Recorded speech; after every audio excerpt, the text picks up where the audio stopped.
ওরে যদি আজ ধরতাম রে বাইরে পিঠে সামরা উড়াই লাইলাম হইলে বুবার ঘরের বাবা আরেকদিন যদি খালি গাছের নিচে দেখমু তোরে গাছের লোকে বাইন্দা বিডামু।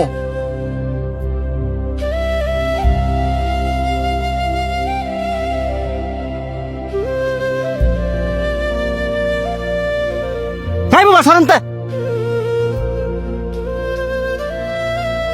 তোরে না না করছি এই ময়লা কাগুলি আমার সামনে না আইতি তোর শরীরের গন্ধ যে আমার সহ্য হয় না এটা কি তুই বুঝস না?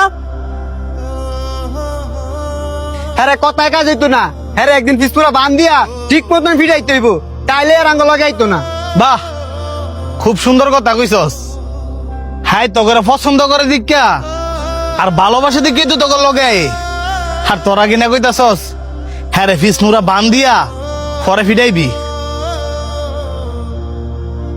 তো তুই তোর লগে আর রাইস হ্যাঁ শরীরতে কি গন্ধ বাড়ি তুই দেখছস এক কাপড় পরে সবসময় ঘুরে এই যে শার্টটা দেখতেছস এটা আর বাপে পড়তো আর হ্যাঁ আর বাপে সিরা শার্টটা পরে ঘুরে। হ্যাঁ এই শার্টটা কে লেগে পরে ঘুরে কারণ হ্যাঁ আর বাবার অনেক পরিমাণে ভালোবাসে।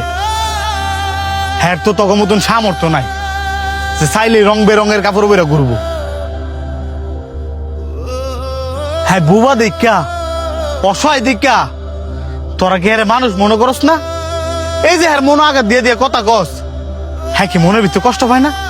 এই তোরা কি জানোস না হ্যাঁ মুখে কইতে না পারলো কানে সবই শুনে।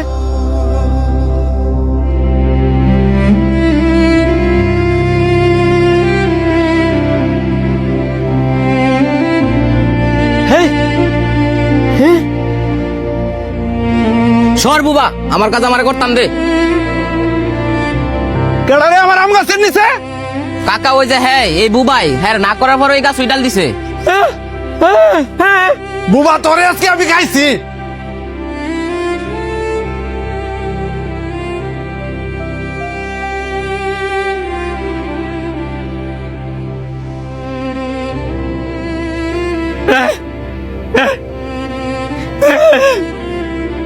আমি একজন বোবা।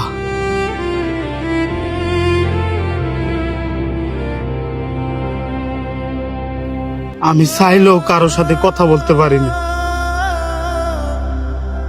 সবারই তো মন আছে, আমারও মন আছে। তার মানে এই নয় আমি বুবা দেখা আমার মনটাও বুবা। এই যে আমার মানুষ মারে বহে আমার মনে কত কষ্ট লাগে। আমি চাইলেও মুখ পিঠে একটা কথা বলতে পারি না। এই যে কিছুক্ষণ আগে এক ফুল আম গাছের উপরে ঢিল দিছে হে দুষায় পড়ছে আমার উপরে।